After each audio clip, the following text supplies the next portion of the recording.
Creo que cuando lo escuche voy a llorar porque hice mi mayor esfuerzo por no llorar. Todavía lloro cuando lo cuento, ¿sabes?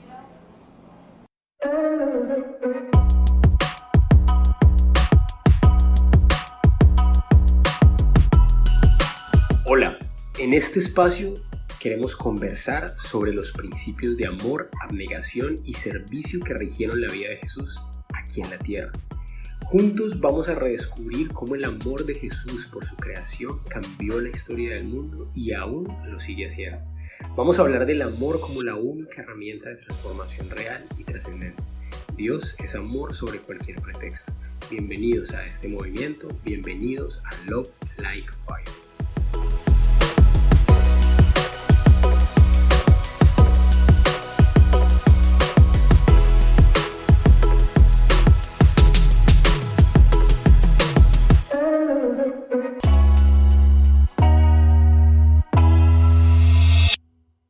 Hola y bienvenidos a la segunda temporada de Love Like Fire. Primero quiero darte las gracias porque por una temporada entera nos acompañaste, escuchaste nuestras discusiones. Tratamos de traer para ti los contenidos más relevantes del mundo en el que estamos viviendo, contarte cuál es la perspectiva de un joven cristiano en medio de tantas cosas que ocurren todos los días. En esa primera temporada tuvimos la oportunidad de aprender, de crecer y sobre todo de mejorar. Pero estamos aquí con el propósito que nos identifica y es contarle al mundo que hay un amor sobre cualquier pretexto que es capaz de cambiarlo todo.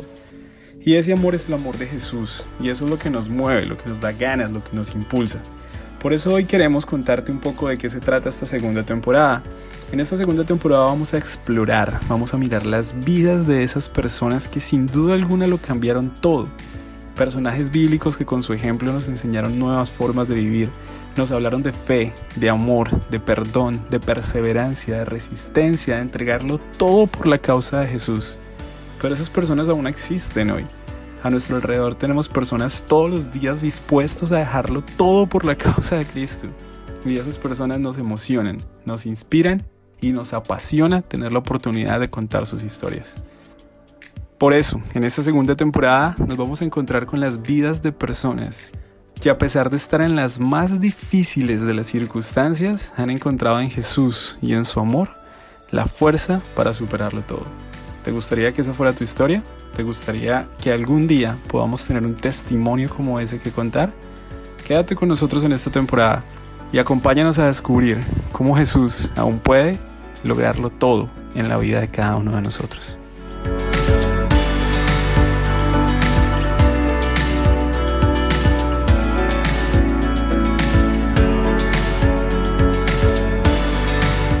En el episodio de hoy vamos a hablar sobre un tema que es sin duda alguna difícil de explicar. Vamos a hablar sobre el sufrimiento.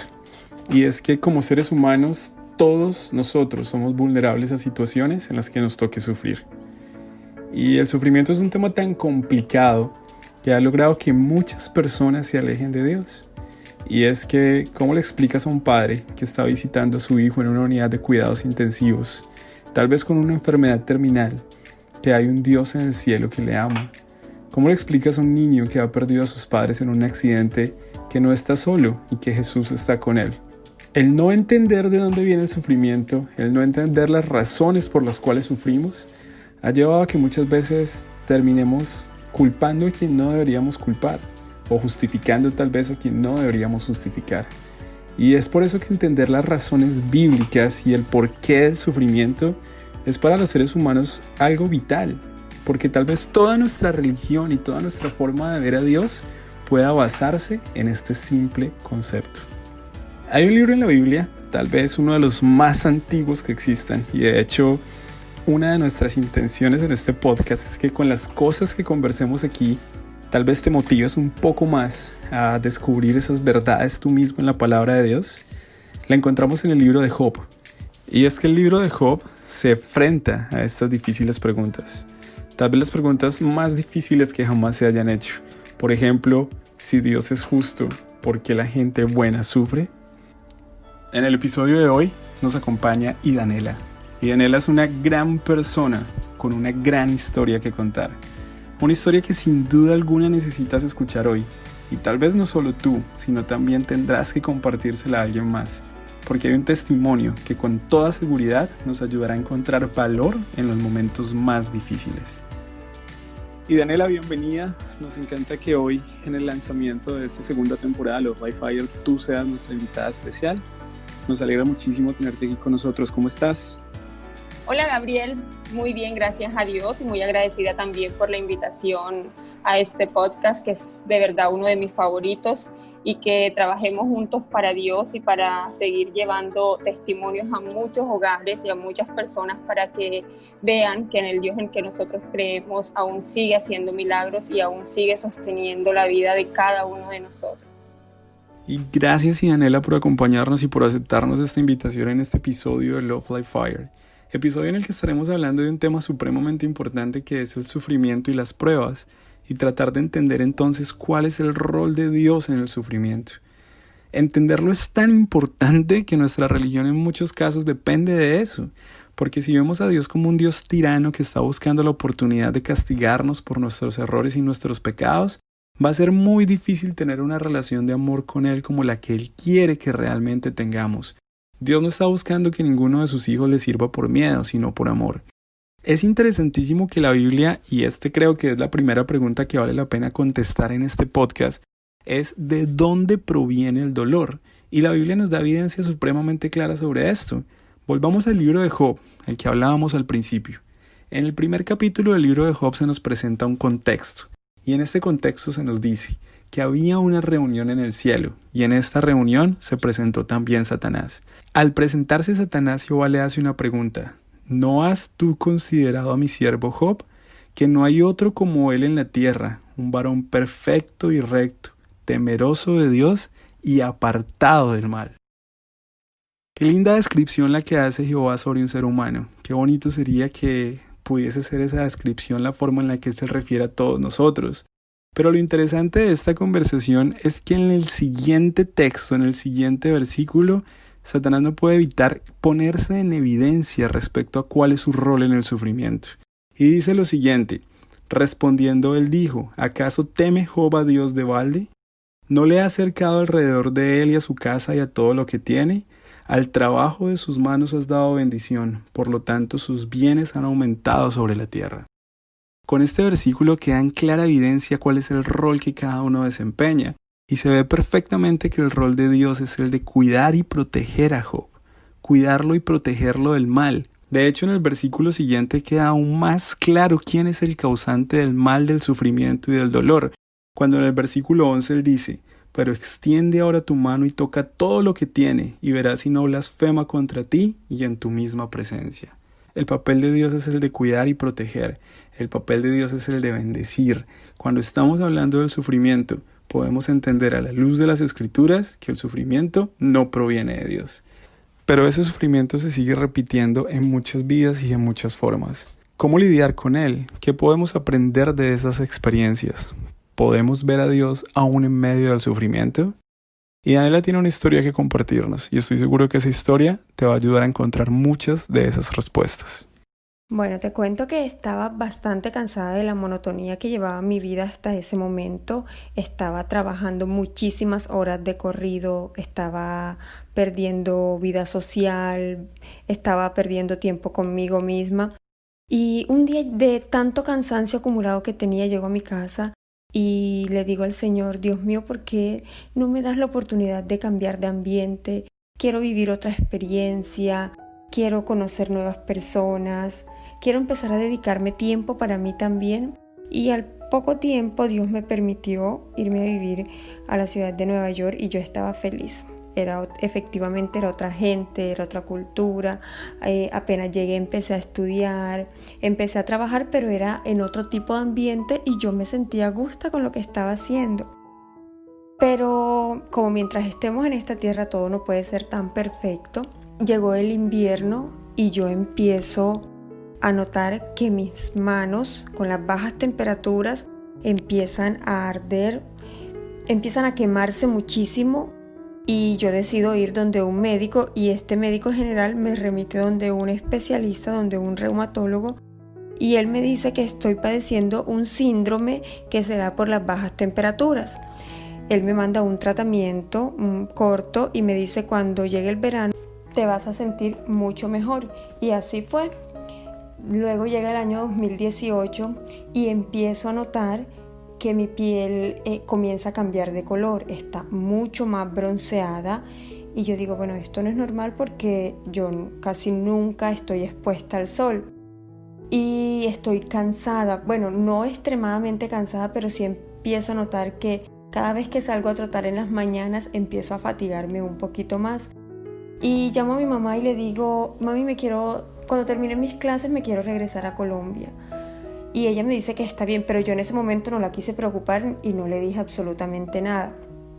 Cuando ya faltaban como 15 días para terminar mis clases y regresarme a Colombia, me da una gripa, pero una gripa demasiado fuerte.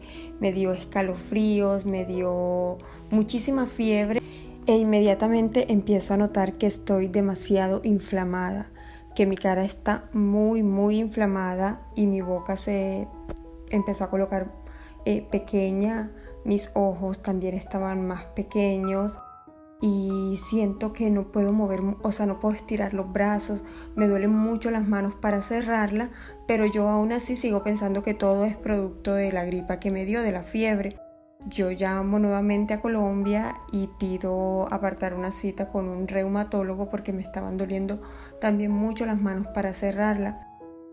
Les cuento que esos 15 días, faltaban quizás 15, 10 días, no recuerdo, para regresar a Colombia, fueron solo días de oración. Yo le decía a Dios enfrente de mi cama, Señor, no me dejes morir en Estados Unidos, no me dejes morir aquí porque ese proceso de llevarme a Colombia va a ser muy duro para mi familia, por favor, llévame con bien a Colombia, yo necesito ver a mi familia, necesito estar con ella. Y Dios así lo cumplió. Me devuelve a Colombia, fue un viaje demasiado duro para mí. Y al día siguiente de estar en Colombia ya tengo una cita con el reumatólogo que había apartado y cuando este médico me ve, eso fue en Medellín, él me dice, me mira como con tanto pesar y después de hacerme un examen físico me dice que yo tengo una enfermedad autoinmune llamada esclerodermia, que esclero significa endurecimiento y dermia de la piel y que si así como estoy físicamente desmejorada, estoy también por dentro, no hay mucha posibilidad de vida para mí. Entonces yo me levanté como con tanta tristeza porque vi que mi mamá estaba llorando y le dije al doctor, mira, doctor, tú encárgate de lo humanamente posible, que de lo imposible se va a encargar Dios. Y él se levantó conmigo del escritorio, me abrazó y me dijo, eso era lo que yo quería escuchar porque humanamente yo no sé cuánto puede ayudarte. Inmediatamente me hospitalizan y empiezan a hacerme una cantidad de exámenes para ver cómo están mis órganos internos, cómo están funcionando. Y gracias a Dios, para la honra y gloria de Él, mis órganos internos todos estaban funcionando perfectos, todo estaba muy bien, porque esta enfermedad lo primero que afecta son los tejidos y ella va directo al corazón y así como coloca la piel de dura y como quemada, así también va colocando los órganos por dentro. El médico me dice, después de que se dio cuenta que todo estaba bien, me dice, vamos a empezar un tratamiento de quimioterapia para combatir esta enfermedad. Y yo le digo, o sea que yo tengo cáncer. Y me dice, no, pero la quimioterapia es uno de los tratamientos más fuertes que hay y esta enfermedad que tú tienes no tiene tratamiento, entonces vamos a ver si la podemos controlar con esto. Me mandan 6 ciclos de quimioterapia, yo me regreso para Montería y empiezo a tener los ciclos de la quimioterapia acá y la EPS en ese momento empieza a darme un grupo de reumatólogos que empiecen como a tratar mi enfermedad. Así que duré 6 meses en tratamientos de quimioterapia. Cuando terminé esos 6 ciclos, me dice uno de los médicos que me estaba tratando en mi ciudad, me estaba tratando en Montería, me ve ya muy mal, pues hasta ese momento la quimioterapia no había funcionado y ya yo había dejado de caminar. Siempre estaba cansada, cada vez que hablaba me estaba ahogando, así que si decía 2 palabras, otra vez tenía que repetirlas porque no me daba para continuar hablando. Y me dice el médico cuando me ve, me vio muy mal y me dice, la verdad es que no hay otro tratamiento para ti, no hay mucha posibilidad de que tú estés mejor. Ustedes tienen que entender que esta enfermedad no tiene cura y que Idanela no puede durar mucho tiempo de vida porque está apretándola muchísimo y va a terminar convirtiéndose casi que como en un vegetal. A mí realmente lo que ese médico dijo en ese momento no me dolió, pero yo vi que mi mamá reaccionó diferente y yo le agarré la mano y ella le dijo, te voy a demostrar que mi hija sí va a estar bien, le dijo mi mamá al doctor que me estaba revisando en ese momento.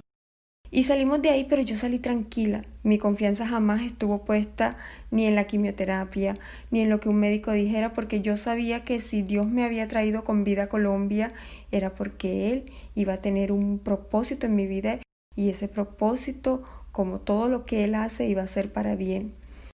Lo que mencionas, Idanela, respecto al propósito realmente lo cambia todo.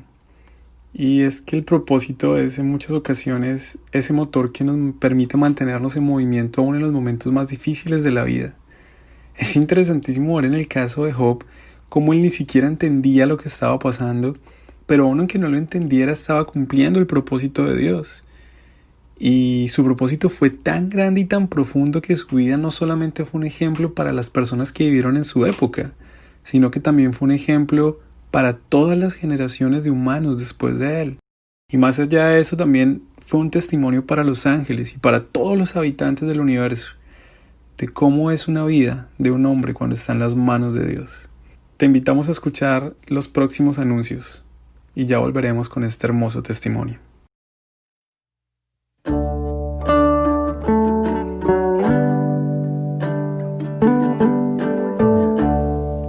Mateo 24:44 dice, por eso también ustedes deben estar preparados, porque el Hijo del Hombre vendrá cuando menos lo espere. ¿Has pensado en prepararte, pero no sabes cómo? Te invitamos a acompañarnos a Be Prepared, un grupo de estudio de la Biblia. Síguenos en nuestra cuenta de Instagram, prepare_ministry. Te esperamos.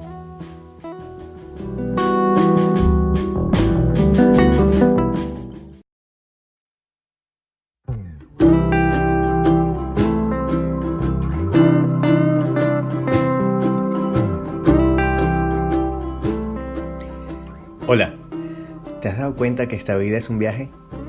Sí, la vida cristiana es un viaje. Y no, aún no hemos llegado a nuestro destino. Viaje Cristiano es un blog de vida cristiana en tiempos modernos, donde encontrarás historias de cientos de cristianos alrededor del mundo que están viajando al igual que tú. Visita www.viajecristiano.com y te aseguro que será el mejor viaje de tu vida.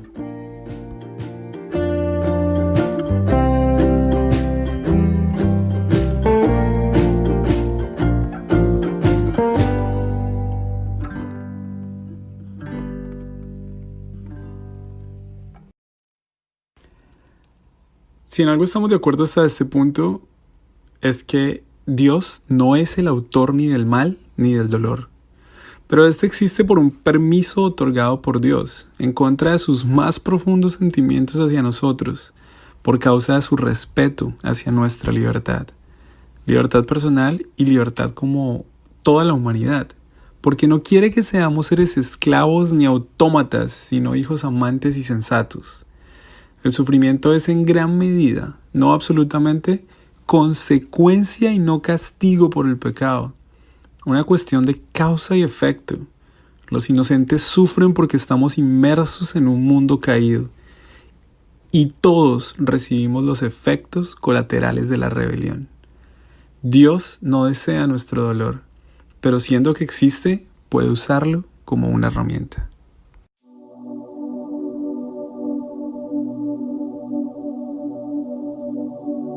Entonces, ese mes no tuve tratamiento. Después que terminé el ciclo de quimioterapia, no tuve tratamiento.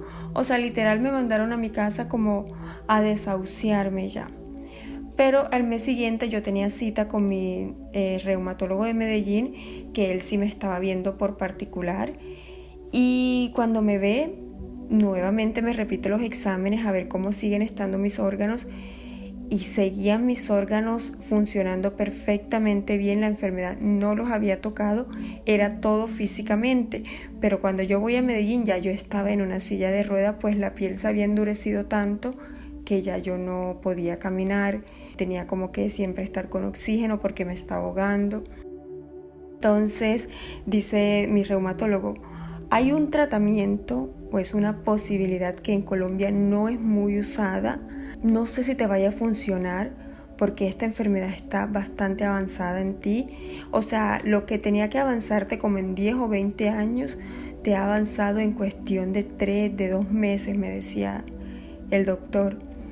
Pero este tratamiento pueda que te ayude a mejorar o a tener mejor calidad de vida, o también pueda que tú no lo resistas. Entonces había como las dos posibilidades. Mira, esa era la respuesta que yo estaba esperando a tantos días de oración, a tantos días de ayuno que había venido llevando con mi familia, con mi mamá. Yo me despertaba a medianoche y yo veía a mi mamá al frente de mi cama orando casi todas las noches que me despertaba, porque ya yo no podía dormir muy bien, porque siempre me estaba como ahogando. Y encontrar a mi mamá allí al frente de mi cama, yo decía, Dios mío, escucha por favor su oración y haz un milagro en mi vida. Fueron días muy, muy duros, demasiado. O sea, es la experiencia, es el momento lo que te marca, yo creo que para siempre. Y cuando el médico me dijo que había una posibilidad de algo, yo dije, este es mi milagro.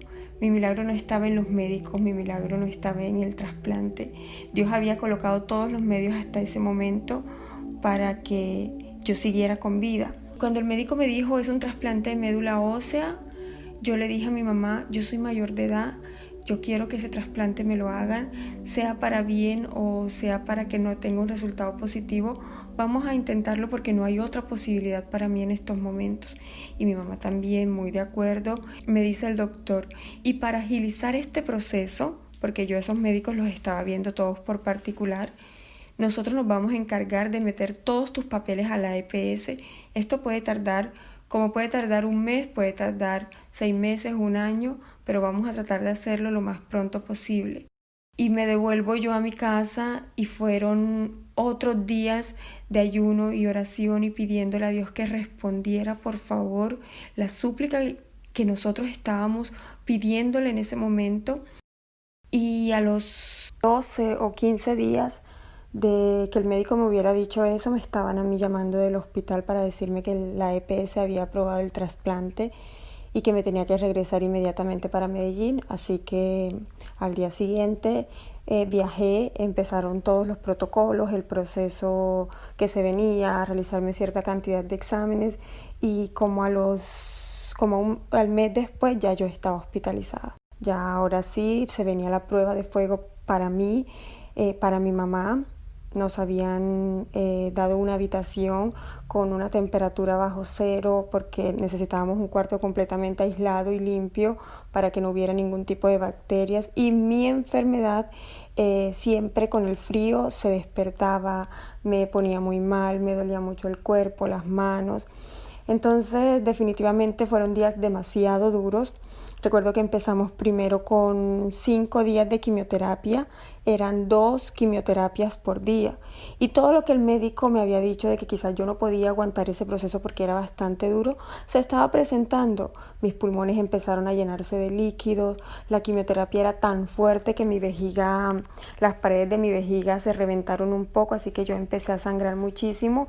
Y fueron días muy duros, pero fueron días de mucha oración. Mi mamá y yo nos despertábamos muy temprano todos los días a orar, a cantar, leíamos la Biblia, hacíamos un devocional muy bonito y muchas veces las enfermeras que me estaban cuidando se unían con nosotros y ese era un momento especial porque obviamente ahí le estábamos también predicando a ellas, le estábamos contando del amor de Jesús y yo estaba tranquila. Físicamente no estaba bien, internamente tampoco, pero siempre yo mantenía una sonrisa, siempre estaba feliz, demostraba que todo iba a estar bien porque estaba segura de que todo iba a estar bien. Cuando terminan los ciclos de la quimioterapia, empieza el proceso del trasplante. Una mañana, un lunes por la mañana, vienen muy temprano los especialistas con las enfermeras a realizar el proceso. Todos se colocaron alrededor de mi cama y dice el especialista, el hematólogo, nosotros queremos, le dice a mi mamá, nosotros queremos que tú ores por este momento, que tú ores por este procedimiento que le vamos a realizar a Daniela, porque es un procedimiento bastante riesgoso y sabemos que si oramos todo va a estar muy bien. Y en ese momento yo entendí que ya habían 2 milagros. El primero era que yo iba a estar bien y el segundo era que esos médicos estaban reconociendo que donde termina la ciencia, allí es donde empieza a actuar nuestro Dios.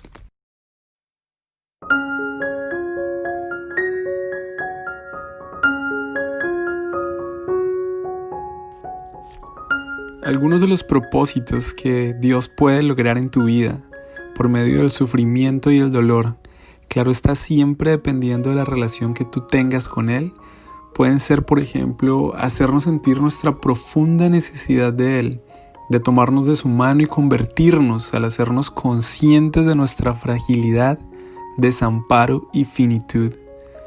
Hacernos tomar conciencia de los verdaderos valores de la vida, como lo es el amor, la familia, las relaciones humanas, la solidaridad y la misericordia, en contraposición, por supuesto, con todo lo superfluo y banal.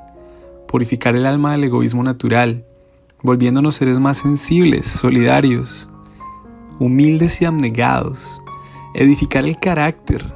El dolor puede orar como un cincel para quitar las aristas y los aspectos desagradables de nuestra personalidad, a la vez que nos puede ayudar a madurar y hacernos más fuertes. Siempre está el dicho que dice: lo que no te mata te hace más fuerte. Despertar en nosotros una vocación de servicio, al haber sentido cuánto se sufre y al contemplar cuánta necesidad humana y por supuesto animal hay en este planeta y cuánta necesidad de ayuda existe por todas partes. Y entonces, si en el sufrimiento sentimos muchas veces la ausencia de Dios, pues también a veces la causa del dolor nos invita a fortalecer nuestra fe al repasar las evidencias objetivas y racionales de la existencia de Dios y de su cuidado providencial en el orden natural y en nuestra propia vida. Termina el trasplante, duró como 4 horas y empiezo a complicarme y empiezo a ponerme muy mal y ya había una cama de UCI lista para mí, pero sorprendentemente en cuestión de nada empieza mi cuerpo a responder, así que no hubo necesidad de intubarme ni de meterme a UCI. Esa misma noche hubo una fuerte tormenta en Medellín, impresionante, y a la mañana siguiente salió el arco iris en mi ventana. Y ahí yo entendí que por muy fuerte que sea la tormenta, el arco iris siempre vuelve a salir y que no importaba lo que yo estaba viviendo, lo fuerte que había sido todos esos meses atrás, Dios me estaba dando una segunda oportunidad. Yo seguía con vida y Él me seguía sosteniendo. A los pocos días mi cabello se empezó a caer y yo pensé que ese momento iba a ser durísimo para mí. Yo pensé que yo me iba a poner muy triste, que iba a llorar, y resulta de que no, que todo ese dolor pasó a un segundo plano y empecé a entender y a darme cuenta que junto con ese cabello que se había caído, que se había muerto, también había muerto una enfermedad y que yo estaba bien. Como al mes ya yo estaba fuera de peligro, estaba fuera del hospital y empecé un proceso de recuperación muy bonito, un proceso de recuperación que me enseñó a valorar todo lo que estaba a mi alrededor. Empezar a aprender a caminar, a comer sola, a bañarme sola, a hacer muchas cosas, a empezar a ser independiente, a levantarme sola de mi cama, me enseñó a valorar y a respetar cada proceso, a valorar todo lo que estaba a mi alrededor y a darme a cada detalle como si fuera único y especial. Dios me devolvió la vida. Dios me regaló una segunda oportunidad de vida y yo por eso soy muy feliz siempre de compartir que los milagros ocurren todos los días desde que nos levantamos. Mientras hay vida, hay esperanza. Y en este momento de mi vida, ya 1 año después del trasplante, yo no estoy tomando ningún tipo de medicina. Sigo en mis controles porque obviamente pasé algo demasiado duro, pero estoy bien, gracias a Dios. Que si tengo secuelas de la enfermedad, por supuesto que sí, por supuesto que tengo varias secuelas. Quizás me he recuperado un 80% y han quedado bastantes huellas en mi cuerpo, de lo que padecí, pero son las que me enseñan y las que me demuestran de dónde Dios me sacó. Por eso yo vivo tan agradecida con la crisis que yo viví, porque esa crisis me llevó a orar más. Esa crisis me llevó a lo más bajo donde puede llegar un ser humano, y desde allá poder mirar al cielo y decir al Señor: te necesito en mi vida, por favor sácame de donde estoy. Benditas sean las crisis que te llevan a reconocer que eres un simple mortal y que necesitas de un ser supremo para seguir subsistiendo en esta vida. Mira, yo nunca le he refutado a Dios lo que me ha tocado vivir. Por el contrario, yo desde que me levanto vivo muy agradecida por cada cosa que Él me regala. Porque es pensar quién soy yo para que no me estuviera pasando eso. Somos unos simples mortales que hoy estamos bien y mañana no lo estamos, o no sabemos qué vendrá mañana. La vida nos puede cambiar en un segundo. Y la pregunta es: ¿estás preparado para en algún momento de tu vida perderlo todo? Esa debería ser nuestra pregunta. También deberíamos preguntarnos: ¿qué pasaría si la vida te sacude en un segundo? ¿En quién has puesto tu confianza? ¿En quién has creído? Es en la aflicción que reconocemos nuestra debilidad. Bendita situación difícil que a veces son necesarias en nuestra vida. Dios transforma el dolor en bendición, y eso fue lo que hizo Dios conmigo. Afortunada yo que Dios tuvo misericordia conmigo, que me dio una segunda oportunidad para empezar a hacer las cosas bien, y por eso yo vivo diariamente agradecido. Realmente antes no era la persona que soy ahora, y Dios tocó mi corazón y me ha enseñado y me ha demostrado que Él puede, en medio de tanto caos y en medio de tanta crisis que nosotros vivimos a diario, Dios sigue sosteniéndonos con amor. Bendita esclerosis que me estuvo acabando. Agradezco a Dios realmente por esta enfermedad. Bendita crisis, si esto te hace aferrarte más a Cristo.